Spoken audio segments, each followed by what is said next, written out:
Hi, I'm Chanel. I'm an in-reach custody caseworker. I am based at Perry Bar and Albury Custody Suite. I support young people 11 to 25. I will tell you what my job role entails. Hi, I'm Bukola and I'm also an in-reach custody caseworker working in Albury and Perry Bar, and we're going to show you what we're doing in our day-to-day life at work. Day starts with entering either Perry Bar or Albury Custody Suites, where we'll check our emails or our phones for any messages from young people. Our shift patterns are 9 a.m. till 6 p.m. Go to the hub, which is based at the centre of the custody suite. We would liaise with the police custody sergeants and check what young people we have in custody for that day. We then get information from the sergeants about whether or not a young person is in custody.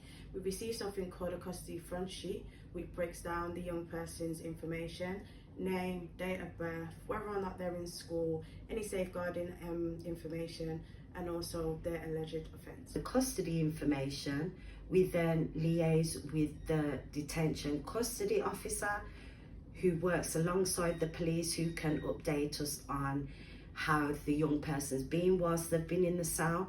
They give us the information about the cell number that the young person's in.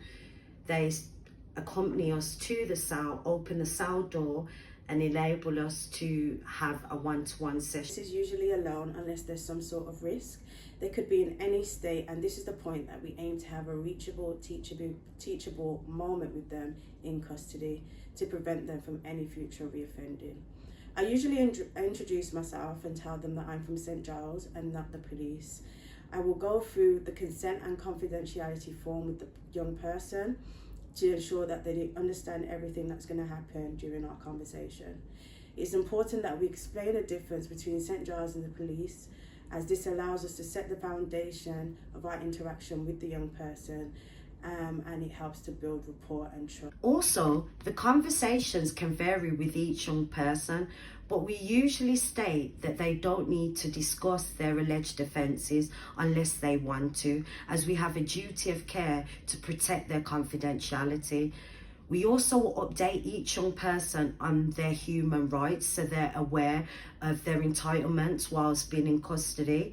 Some conversations can range from 5 minutes but can last up to an hour, depending on the needs of each young person. But in that very moment, we are trying to build rapport and a trusting relationship for the young person while they're in crisis.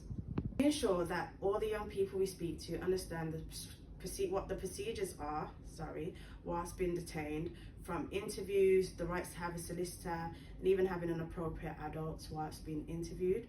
We'll also speak about anything ranging from setting boundaries, consequences of criminal justice system, their mental health, and even possibly the alleged offence. As a charity organisation, we make the young person aware that consent must be given with each interaction, and we may share relevant information with other agencies, but only if there's safeguarding concerns and risk. We ensure that each young person signs a consent form, and this enables us to work with them if they require any outreach support in the community. We also make sure that all the young people we meet are comfortable whilst in custody, so we can get blankets for them in case they're cold. We can also get them any food or snacks, and drinks as well. We can get them distraction packs, bouncy balls, fidget toys if they're neurodivergent or just need to keep busy, and it's just making sure that their general well-being is being met. Additionally, the main reachable teachable moment intervention is ensuring each young person understands the severity of entering the criminal justice system and its consequences. We also offer outreach to the young people that require additional support once released. We will usually leave our business cards with each young person and advise them to contact us upon release to notify us that they're safe and well. The outreach that we provide is trauma-informed and person-centred, as it's based on the individual circumstances and what they need. Subsequently, it could be to support a young person with like getting back into education or into employment, or just providing emotional support with wider family, or setting boundaries, or even how to manage their emotions. Or interaction with the young person, we will input their information and case notes onto St Giles system called Inform, which is a case management system. We will then wait to be contacted by the young person once released. This could vary between a day or a week later. Once the contact has been made, we would arrange for an initial meeting where we would discuss what support is required and create an action plan for the young person to work towards. This then continues with every young person held in the custody suite. Outreach, not every young person requires the support as they've only been arrested once. But with young people that are repeatedly coming in and out of police custody, we find that they would usually require the most support as they want to break the cycle but just don't know how.